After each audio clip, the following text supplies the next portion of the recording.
So I've been in Denmark now for almost 3 months. And I have to say this. I've never felt safer in a country more than I feel here. Even more than my own country, South Africa. Cape Town specifically. I've never seen people so kind, so considerate, so human. They respect runners here. I'm a runner myself every morning. There's small roads where I stay. It's on the countryside. I've never seen people who would drive on the other side just to avoid you. I go to a supermarket.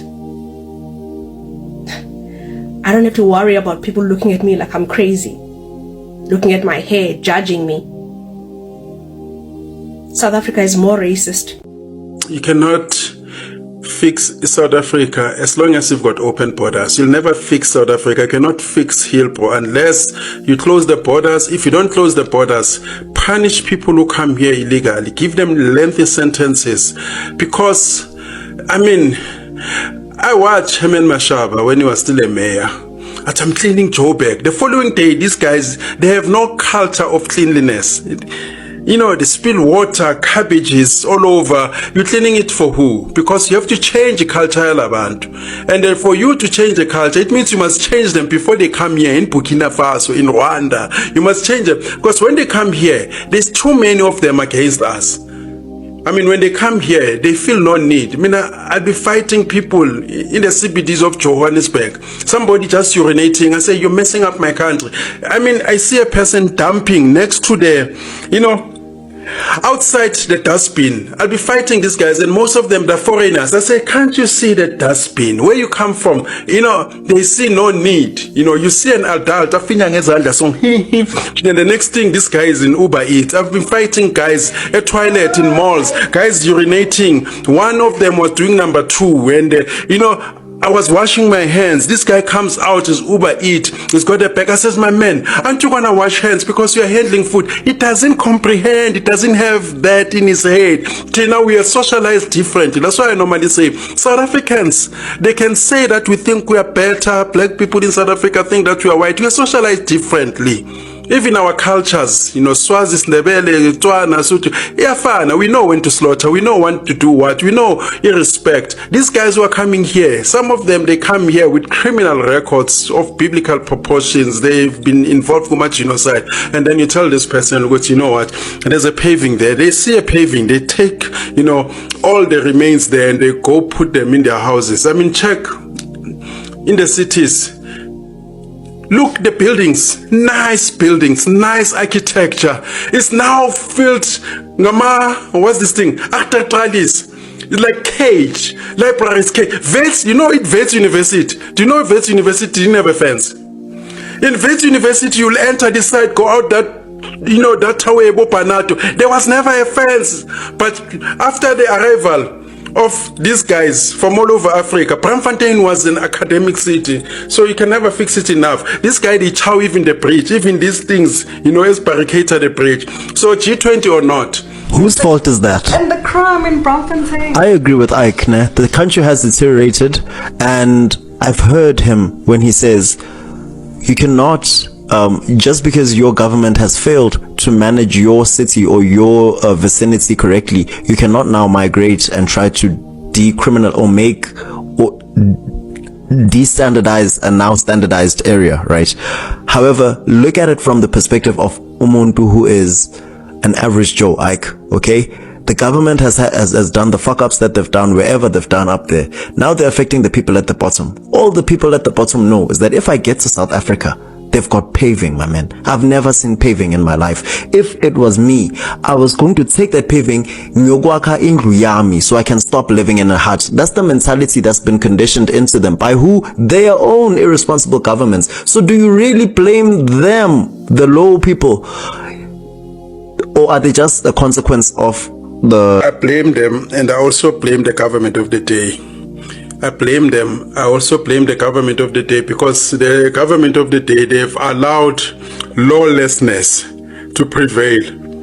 In the past, you knew what not to do in town. You would not just pee anywhere in town because the police would arrest you. They enforce their own laws. The ANC government, they've never enforced their own laws. Hence, we see the degeneracy that we see today. Hence, all the traffic lights are not working. The street lights in Johannesburg, we used to call Johannesburg Gauteng Maboning.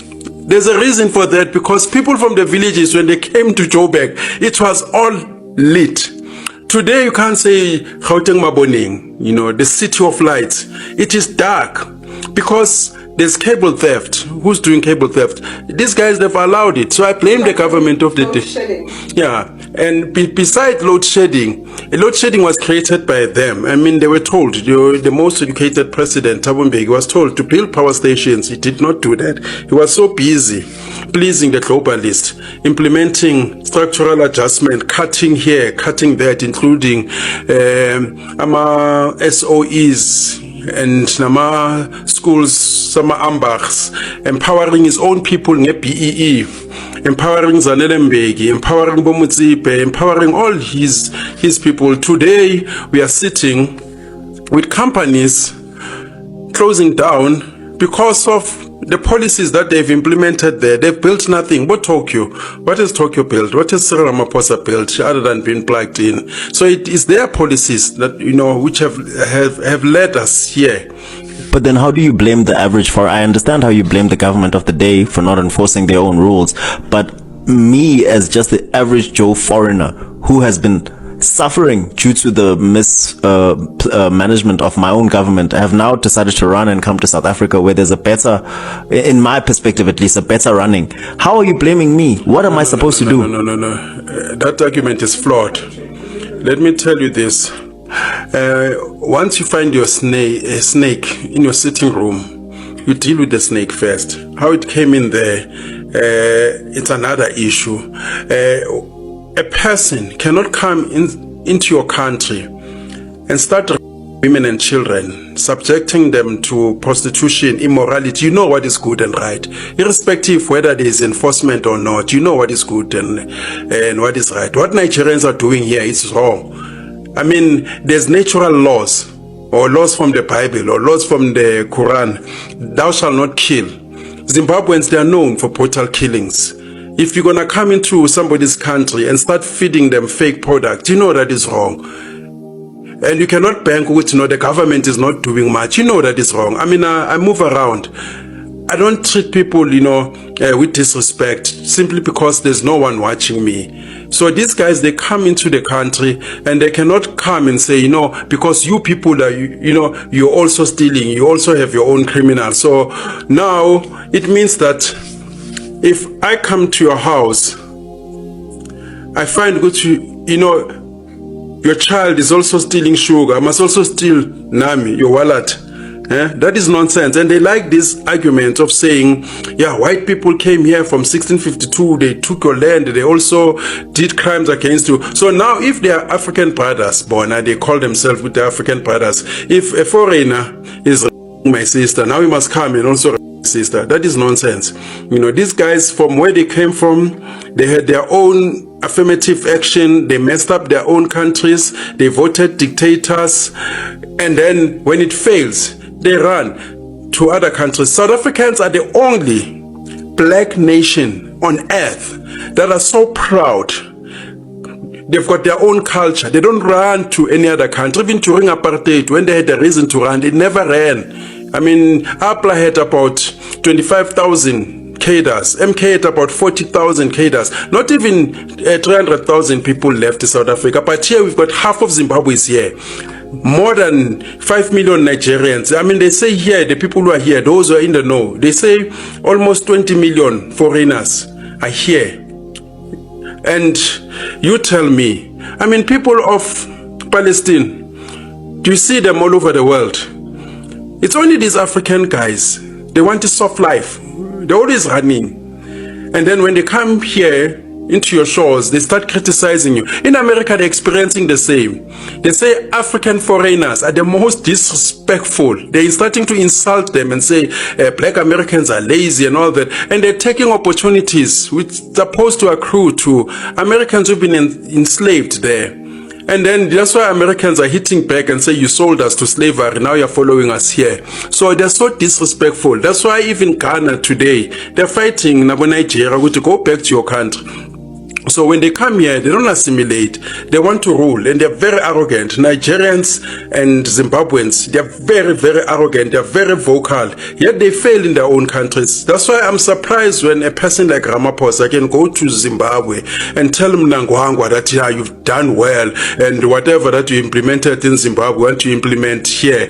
If Zimbabwe is doing so well, why are the people running away from their own government? Tanzania, they're running away. I mean, you look at a country like Malawi. It's a country that it lives on donations. Even during the era of Foster, they begged an apartheid government to please accommodate my people. I've got 500,000 people to work in South Africa. Where is the pride there? I mean, Afrikaners, I respect them and I love them for one thing. As they say, with the Apure Maka plan. And they still making plans, even today, even when there were sanctions, they're making, their own institutions, making sure that their culture is preserved, making sure that they're still running as a people. What about us? We've got BEE guys who are bragging, buying soccer clubs, dancing, buying alcohol. I'm just wondering, right, in terms of the operation now, let's say that they all of these illegal foreigners should go back, right? How will that look like? Because most of them now even have kids with South African people. They must have businesses. They must take their kids and go with them. Business is a legal entity. They'll see how they maneuver, and it's the same argument that our sisters are always making, especially amaXhosa, because this thing started there, but and if the baby daddy, he's so cultural, according to African culture, umakoti follows the men. They must follow their husbands to Nigeria. Where is the pride? Nigerians, whenever they marry a woman, I've seen many of them marrying grandmothers of 89, a young man of 22, because he wants a citizenship to Europe, a citizenship to United States. They have no sense of pride. They must go take their wives. But you don't think it's survival in some instances? Because I have a problem with the illegal ones, right? More especially the ones that do crime, right? But there's ones that, because there aren't opportunities. You want to say the ones that are legal? No, there isn't that many that are legal, and most of them actually have businesses in South Africa, and they hire South Africans. They don't even make 1%, because many of them, they're supposed to come here providing scarce skills that South Africans do not have. And what scarce skills can Malawi have that South Africa don't have? Majority of them, they come here under false pretense, even their passports. If we can do an assessment, we start investigating these passports, how many people got their passport, there's a commission of inquiry, you'll find that 98% of them are not supposed to be here. Some, they come with student visas, they overstay after, and some of them, they're not even students. Some, they come as tourists and they never leave. So 98% of them, if they left, South Africa will be much better, and they left with their children. Some of the guys who were in exile in South Africa, they made babies. They took their babies with, and they came to South Africa. And they must go back to Zimbabwe, where they came from. There's a Zimbabwean that I saw. They said to him, "Hamba buyele Zimbabwe." Then he said, how about you as a South African, Zimbabwe, then come back and tell me if there's anyone that can live in that country. Nonsense. The question that I'm asking is, I met another Zimbabwean guy who didn't have opportunities in Zimbabwe, and he came here to be a bricklayer, right? He's bricklaying and he's washing my car, and I felt so guilty. I allowed him to wash my car because he said to me, because if I don't wash this car, what's next besides crime? No, then he's blackmailing you. Beside crime, you must go back. Therefore, it means now everyone must threaten, the whole country and say, guys, if you don't give me work, then I'm gonna come to your house. People must be creative. And these ones, can I continue? These ones are foreigners. They've got their own country. They vote in their own country. They must work the land. I mean, they took land. They're bragging, good, Zimbabweans have land. They must go back and work land. And there's always an alternative. When people saying there's nothing, it means, the options are difficult and they don't want to take those difficult. They must plant vegetables, do something, wait for the rain, go to the rivers, plant. But now they come here to South Africa and then they start violating South Africans. They start telling us, now we must go to Zimbabwe. And I can tell you one thing. All South Africans who are married to foreigners, those who've befriended them, those who've sleeping with them, those who are joining with them, if South Africans were to disappear in South Africa, including your foreign boyfriend, they will celebrate because they want to substitute us. This is a Trojan horse. These guys don't love us. You can tell, even during our discourse, whenever we're crying a crime, I'm a foreigner, which is there. They feel that you are being xenophobic. And even South Africans, they are now afraid to voice out their opinions. If I'm in a relationship with a foreigner, and this person is going to suppress me not to speak my mind, that person doesn't love you. I can see Nigerians. What is the crime in Nigerian? Prostitution, drugs. Where do Nigerians work? Ethiopians, when they come here, they're selling these fake products that they manufacture themselves, Somalis, fake products. They employ no one, and they're giving our kids poisons. And if you raise that, if it's xenophobic, then there's a problem. If I have a partner who's a foreigner and each time I raise this issue and then I'm labeled as xenophobic, but now he can criticize me, now I must also join him and say, South Africans are xenophobic. Take your kid with a flat head and go to Nigeria. You can't flat lie move. And the South African women, I must emphasize this. South African women, like I've said, they're the most beautifulest in the world because of a variety. In the world, I'm not making a mistake. In the world, even Zulus don't look the same. Colors don't look the same. They look Indians, they look, Philippines. Even white people in South Africa, some of them, they've got calves, they've got bums. Even Botswanas, beautiful. But now these guys are coming. There is no time in Nigeria. All women in Nigeria, they're ugly. So they're coming here.